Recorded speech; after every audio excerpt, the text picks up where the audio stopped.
안녕하세요. 내 변호사 박변호사 박주연 변호사입니다. 오늘은 그것이 알고 싶다에서도 방영이 됐고 최근 공개 수배까지 된 계곡 살인 사건에 대해서 알아보겠습니다.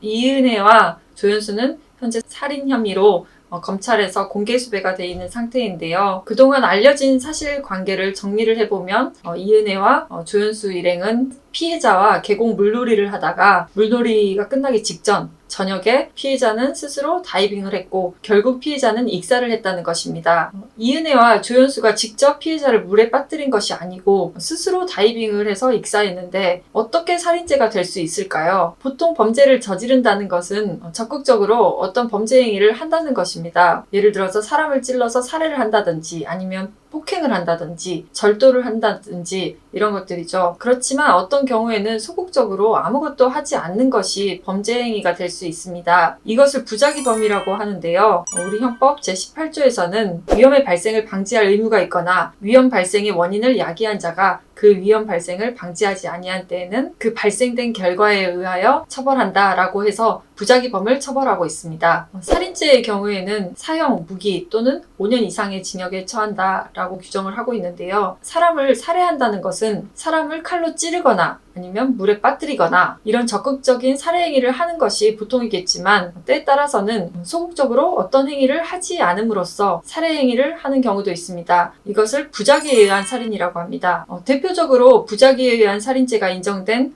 대법원 판례로는 먼저 첫 번째 일명 저수지 사건이라고 하는데요. 삼촌이 어린 조카를 살해할 마음을 먹고 조카와 함께 저수지 뚝길을 걷다가 조카가 저수지에 빠지자 이를 구해주지 않아서 죽게 놔둔 경우가 있고 또 두 번째로는 일명 보람의 병원 사건이라고 해서 입원 치료를 받던 남편을 의사들의 만류에도 불구하고 퇴원시켜서 아무런 치료를 받지 못하게 하다가 남편을 죽게 한 경우, 그리고 세 번째로는 제자 납치 사건이라고 해서 납치범이 피해자를 감금해서 묶어놓고 결국 사망하도록 방치한 사건이 있습니다. 이 세 가지 사례에서 전부 부작위에 의한 살인죄를 인정을 하였습니다. 이런 부작위에 의한 살인죄가 성립을 하기 위해서는 일정한 요건이 필요한데요. 크게 중요한 세 가지 요건만 살펴보면 첫 번째로는 살인죄로 처벌을 하는 것이기 때문에 살인의 고의가 있어야 됩니다. 이 살인의 고의는 내가 상대방을 살해하겠다라는 확정적인 의사뿐만 아니라 죽어도 어쩔 수 없지 라는 미필적인 고의까지 포함하는 개념입니다. 두 번째로는 죽음이라는 결과 발생을 방지할 법적인 의무가 있어야 합니다. 이것을 법률 용어로는 자기의무라고 하는데요. 가족 간의 부양 의무가 대표적인 자기의무입니다. 그냥 지나가던 행인의 경우에는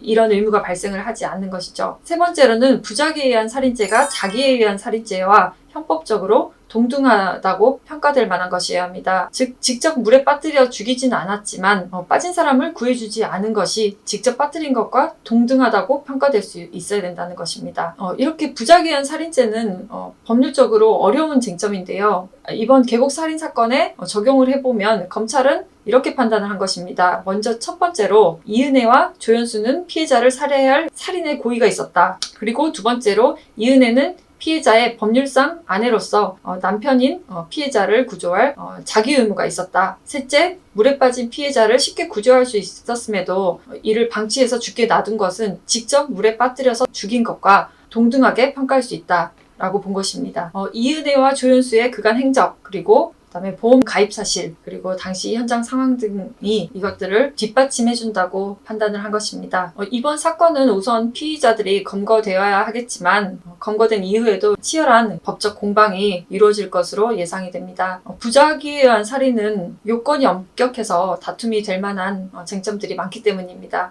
핵심 쟁점은 이들에게 살인의 고의가 있었는지, 그리고 피해자가 물에서 나올 수영 실력이 전혀 없었는지, 그리고 이은혜와 조연수는 피해자를 쉽게 구조할 수 있었는지 등이 쟁점이 될 것 같습니다. 개인적으로 빨리 실체적 진실이 밝혀졌으면 하는 바람입니다.